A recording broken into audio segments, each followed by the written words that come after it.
The headlines. Ademo Industrial Park has officially started exporting its products to international markets.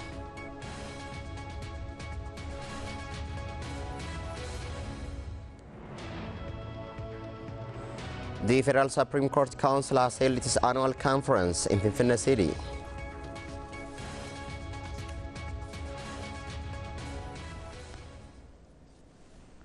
Thanks for joining us. I'm Ademo. Now the news in detail.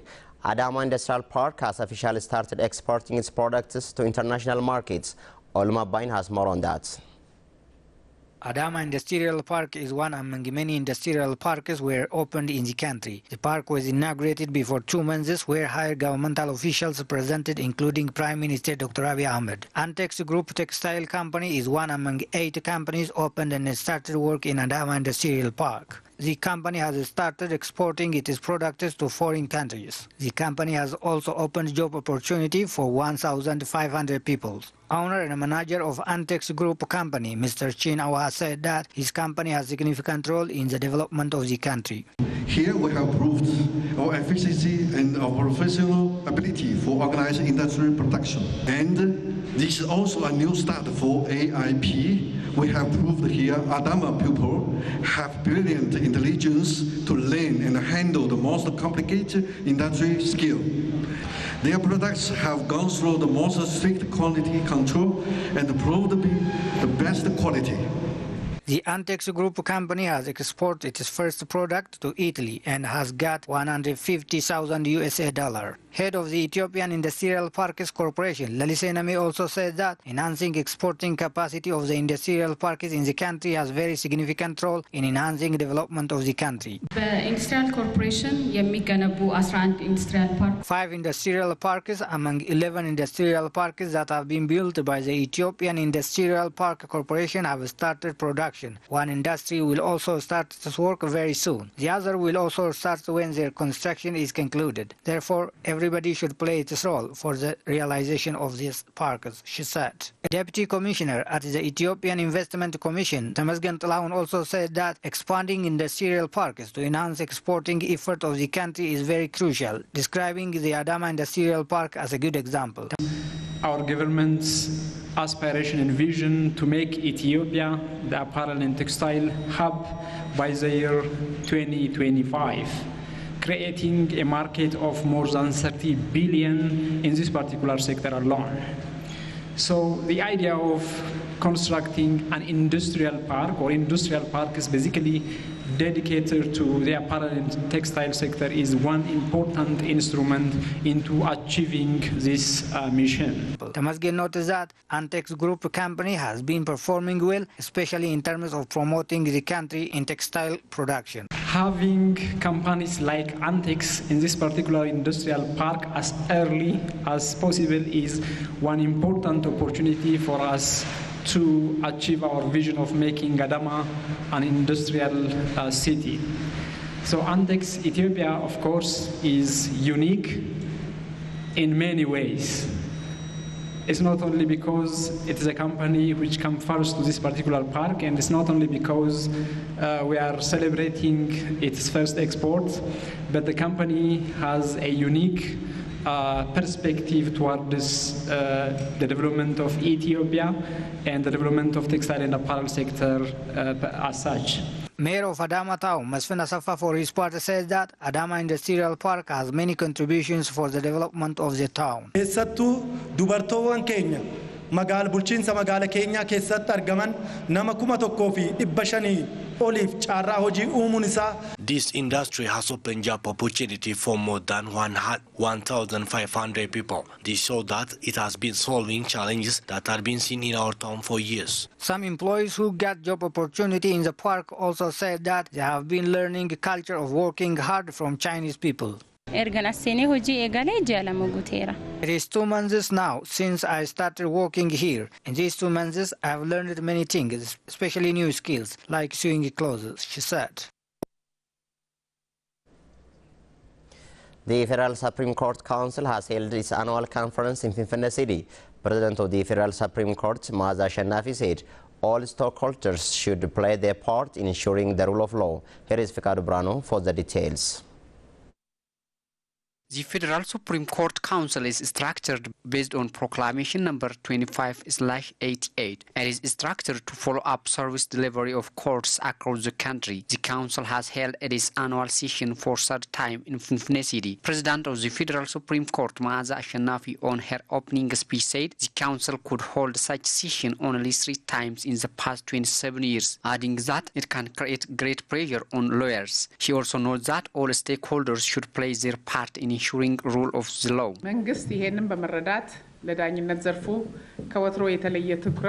The government has given special focus for lawyers. Using this opportunity, courts, leaders of courts, lawyers and other stakeholders should play their share in ensuring the rule of law, she said. On the occasion, experiences of lawyer administration of the regions have been presented and discussed. In some regions, problem of freedom of lawyers, lack of discipline, interference, and shortage of budget are observed. Participants of the discussion have raised that Center of Language Translation should be established in order to solve problem of translation from work language of regions to the federal one.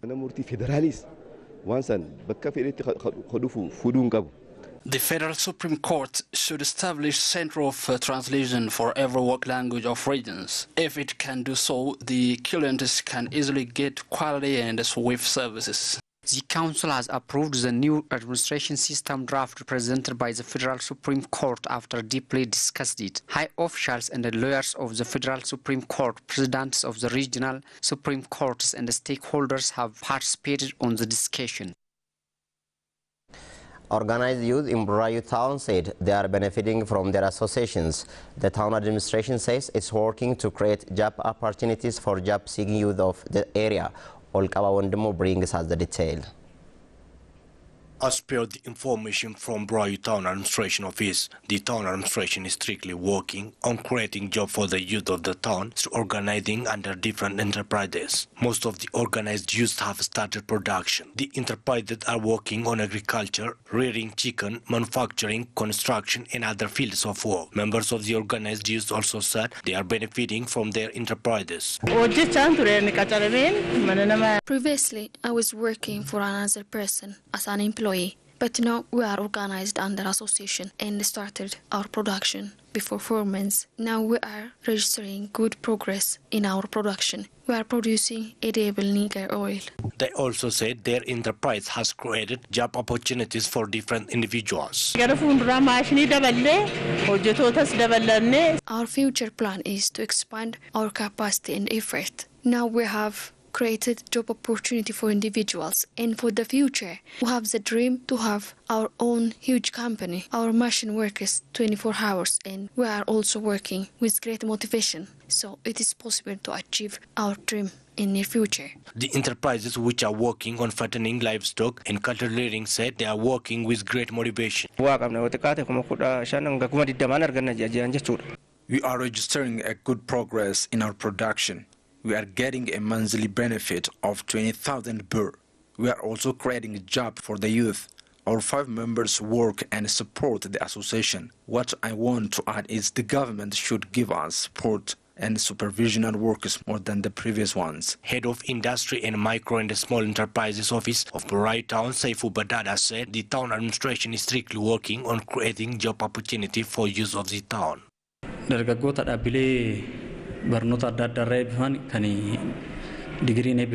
We planned to create job opportunities for graduates of higher educational institutions. As our town, the total plan was 565 for degree graduates and 54 for TVET and diploma graduates. Totally, our annual plan is 619 individuals. From these, 639 individuals are organized under different associations, and most of them are ready to start their work, whereas the others are under training. Now 29 degree graduates have started their work under the associations. That brings us to the end for this news edition. Thank you for watching, and coming up next is our weekly program, Anadufu, or guests. And for this week guest program, we bring you the live experience of Mustefa Mohammed Omer, who was appointed last August as Deputy President of the Somali Regional State and the Somali Regional States is emerging from years of turmoil, as we all know, and many believe that the new president has the courage and the life experience that helps transform the region. And Mustefa recently sat down exclusively with OBN, discussing a wide range of issues, including his life experience. And here is part of that interview with Mohammed Ademo. Join that.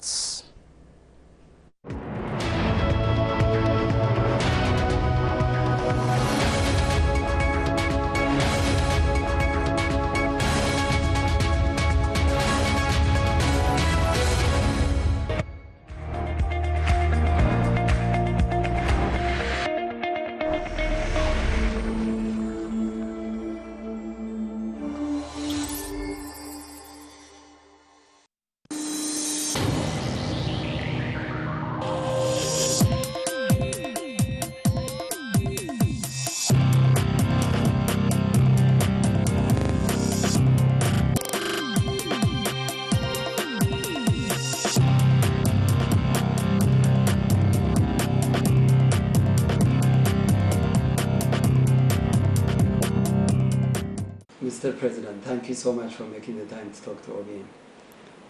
Thank you so much, Mohammed, and welcome to Jijjiga.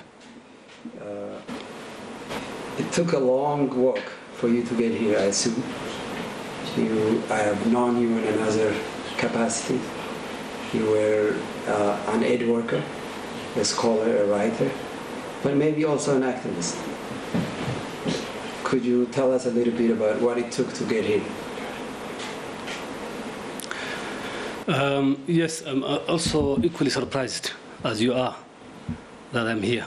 It was not my dream to become a president or to lead this region. As far back as like 6 months ago, if you would have asked me, where will you be? I would probably have told you I will be in one of these other countries as an aid worker. Well, that was my field of work, and also in many ways my passion.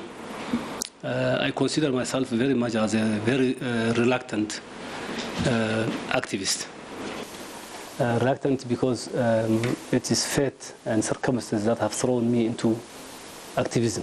I did not seek it as a profession or never even conceptualized myself as an activist. As you know, the history of this region and the larger part of the country as well, in the last 30 years, we have had a very bad governance system in the country where human rights violations and misgovernance were the common features of every day. And I think that has affected my thinking. And I was perhaps other personal tragedies along the journey also may have strengthened my resolve to champion and fight for what I consider the right of the people, voiceless people. You are a humanitarian, but also you mentioned a personal tragedy, and I'm very well aware.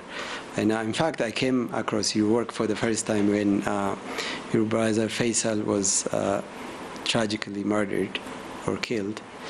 And you wrote a long piece. Not only your brother, but your father was also harassed and maybe even beaten. How big of a part did that play in bringing you to this position? The personal aspect of it. Was it a big part or just the humanitarian? I think the experience may have made me more appreciative of what others were going through in terms of the pain and suffering, and in that regard may have encouraged me to seek a political position so I can make a difference. And that I can't deny. However, even before the tragedy, one of the reasons why the killing took place was because of my outspoken nature. And, in general, I felt like people here needed voice at that particular time. There were a lot of human rights violations, a lot of oppression going on, a lot of denial of basic rights. And as a result, I think I felt like since I was privileged enough to be able to write in some language about what was happening to my people, silence was not the option. And I think my passion for writing first encouraged my activism in a way that I have never imagined, which is initially I was writing on social stories and kind of things, but over time it developed into political stories telling the suffering of the people here, what is happening and all. But as I also got harassed and the families and everything got, I also started to understand what others who are not fortunate enough to tell their stories are going through in the region, and felt like I can make a difference. And yes, the tragedy happened, but it was only one story. The only reason that makes the killing of my brother gruesome and graphic is because I told it. I said it. I told to the world, and it's known by others. Other than that, it's not the worst thing that happened in this region. And every day now I'm encountering harrowing tales of violations that nobody could imagine could happen to a human being or a human being can commit. So I always regard my personal tragedy as a minuscule reflections of the bigger tragedy of our society here in the Somali region, people in the Somali region. You talked about the abuses that took place in this region. And we know that it is the one region in Ethiopia that is completely cut off, blockaded. No media was allowed into this state. And it was run by one man, a big man, in the mold of African big men. Is there one specific case or a few cases that really surprised you from the money that you now have to look at every day? Yeah. Every day, as I told you, you hear very strange tales of cruelty. Initially, in the initial 1 or 2 weeks, I was shocked by something that an old man has said in a meeting, which was that he witnessed the rape and killing of his daughter. And he was made to watch that. Not only that he knew this happening, but he was also forced to watch it. I found this was extremely shocking and graphic. But before 4 weeks, I went to visit a couple of zones in the region. One of them was the Gabur zone. As I was holding a meeting, and another 2 men stood up and spoke about what they witnessed. What they said they witnessed, and they said that the militia here, the Liu police, took a young lady with a small baby, breastfeeding, on a pickup truck, and we were going, and the baby was crying, perhaps because he didn't get enough milk from his mom. And they kept on telling the lady, okay, can you make this anti-peace baby silent? They call it, they have a word for that in Somalia. And after repeatedly taunting the lady to keep the baby silent, and the baby could not be silenced, they took the baby out of her hand and threw out of the speeding car. Now that, even by the graphic standards of what was happening in this region, was really shocking to me to believe that this level of cruelty can happen. You can imagine what will go through the mind of that woman. We never even minded to check whether she's alive or not. The whole tale was so shocking that we left it there. But the tales that people tell you from the jails in Jolagad being when are shocking. There's a young man here who was held by the neck and put on fire in his face. And at times you feel those who died are more fortunate than those who survived somehow. And actually, in the first 2 months, I'm receiving a lot of people with medical conditions. A lot of men beaten badly, who have lost their private parts. A lot of ladies whose reproductive organs charred because fire and things were put into it. And taking them to medical attention is very expensive, but we are doing it here. And actually, I felt like we should have set up a whole institution to take care of these victims. Because right now we are doing it more on the basis of personal request, through acquaintance and through people who find the way to us. But what about those who are not able to come here? So, yes, too many bad things have happened here in this region, and victims have just started to speak up. And there will be some documentaries that are being that are under preparation now, and I think that will be shocking to many people to hear. By the standards of even by the standards of the very gruesome human rights violations in Ethiopia, the Somali region was an exception. The severity and scale of the atrocities that was committed against the civilian population here. Yeah, and I can go on, but I think for the... Very good. A lot of people know that your predecessor is now in prison and waiting trial. Has anyone else been held accountable or is being investigated? Because ultimately, as you say, there are too many perpetrators.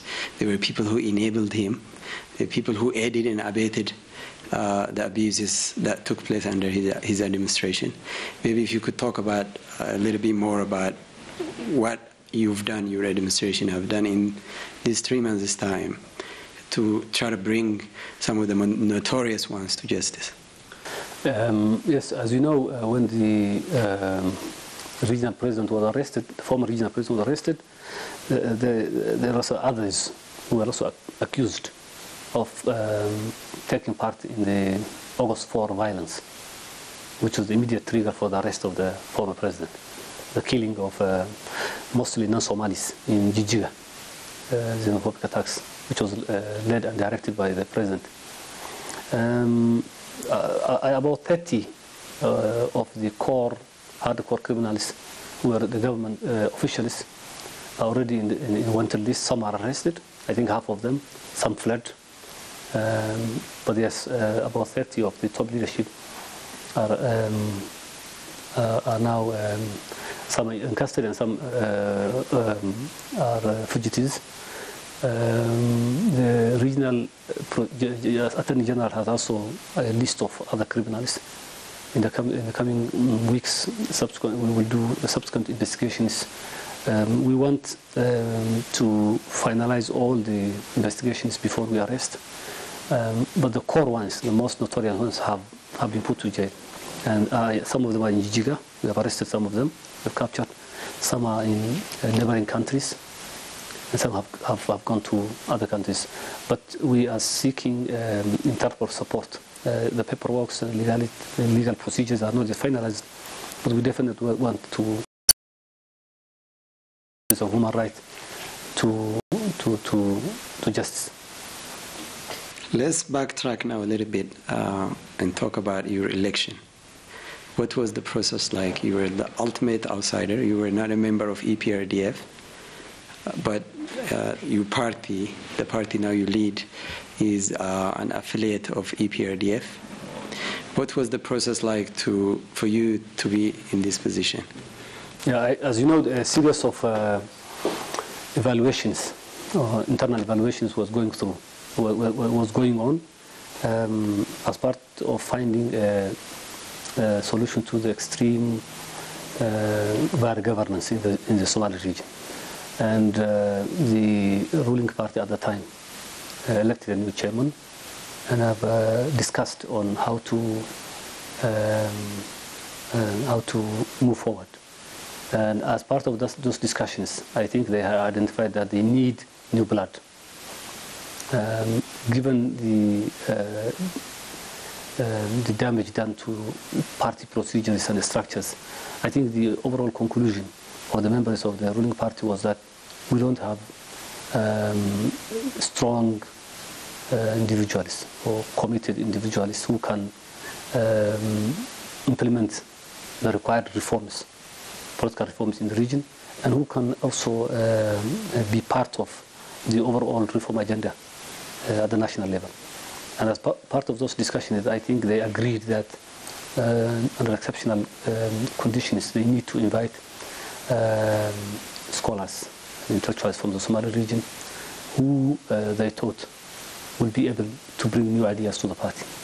And alongside other individuals, including the Vice President, a couple of us were contacted and asked if we are ready to join and take this responsibility by the new leadership of the party.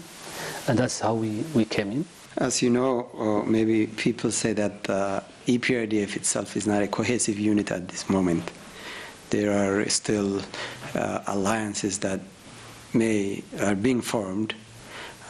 You're not even a full member of EPRDF. Has it been difficult as an outsider to work with this system? I think the cohesiveness of the EPRDF is crucial for the country. But of course, we will be happy to be sitting on the table and as equal partners. The Somali region, as I said last time, did not choose to be what they call a GAR, or an affiliate party. I think that was determined for us by any standard in terms of the importance of the region, security-wise, resource-wise, population size of the region, the geographical size of the region. We merit to be sitting on the table as members of the ruling party at the national level. So that's the direction we have taken, and everything is going very well. I think very soon we will be able to be considered an equal partner, not as an affiliate. Very good.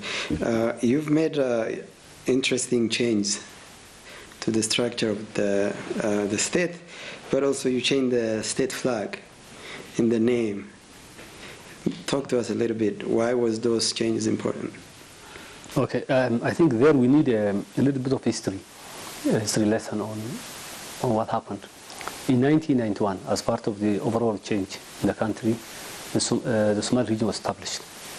The flag that we now have was created then, in 1991.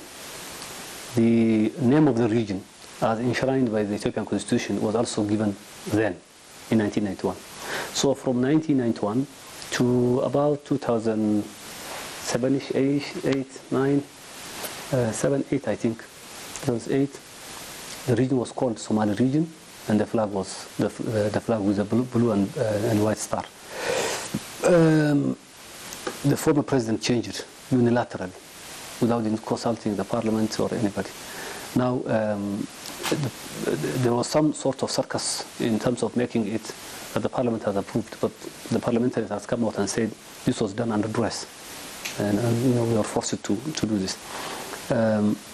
But it's not because of the history that we brought it back. It's because of the political exigencies at the time we took power. I have started consulting many of the clan elders at the time, and from different zones, nearly all of the zones. And one of the first requests they were making was, we need our name back and we need our flag back.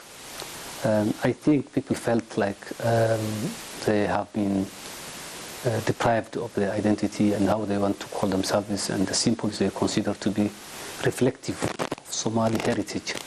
So they felt like other names were attached to this. So the argument was some constitutional ground. Okay, the name itself is not constitutional because the Ethiopian Constitution does not say Ethiopian Somali, it says Somali region. Some of the political argument that we are Somalis, we want to have Somali identities, things that we consider as Somali identities. And the other argument was, okay, why are we being given prefixes that other nationalities in the country do not have? Okay, we are Ethiopians, we belong to this country, but when you are walking on the street, you are not called Ethiopian Somali, you are called Somali. So what is the necessity of adding these prefixes to us? Some felt like this was othering them. This was sort of stereotyping them, as if that the Somalis can never be an Ethiopian unless other things are attached to their name. People said we need our names, which is we are called Somali region, and this is our identity.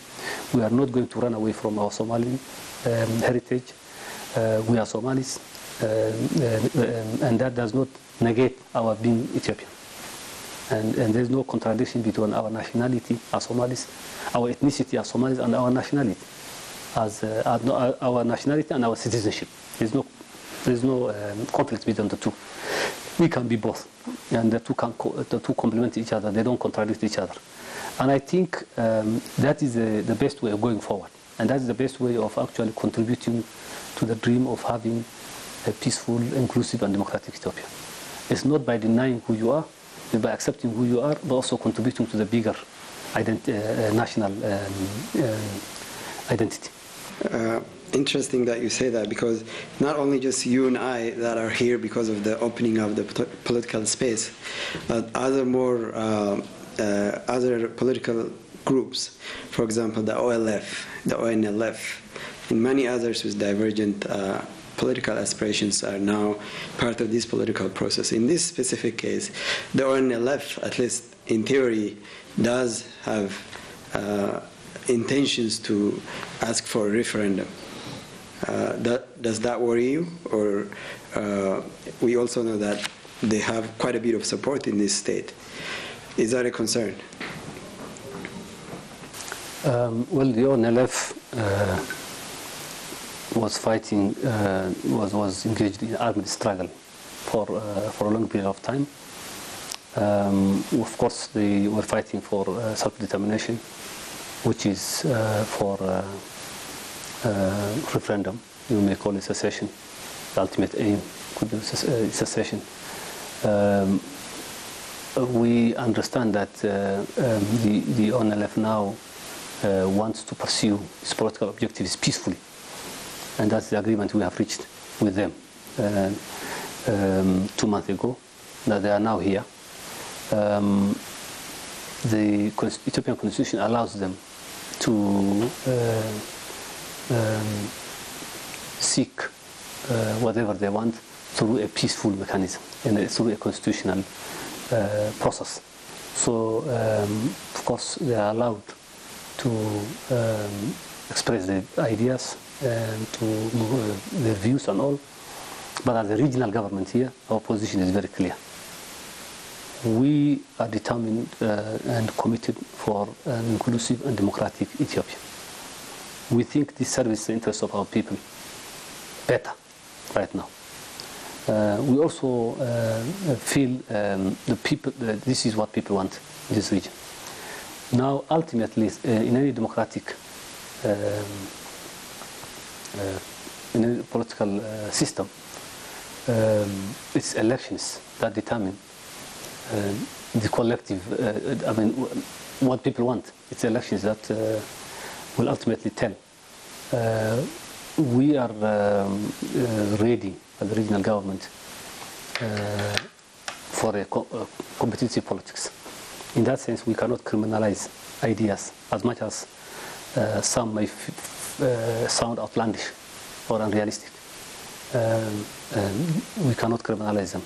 The best way of defeating bad ideas is by bringing good ideas and making them win. So our approach now will not be focusing on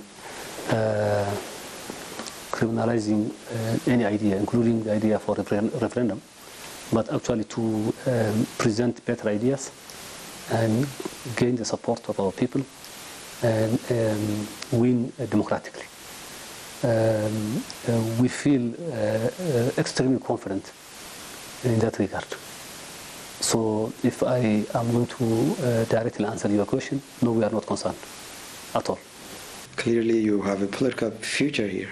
You are going to take part in the elections, present better ideas, so hopefully get an electoral mandate. Is that the plan? Individually, possible, but not yet made up that. my mind on that. I think what we do the next 2 years will be critical.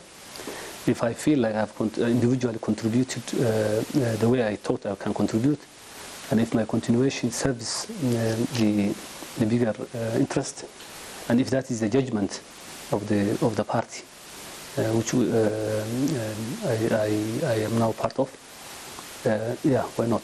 If, on the contrary, that some of the expectations that people have, myself have about myself and performance here, are not that much great, then personal ambition won't make me run at all. I can happily go back to my old job and old activism.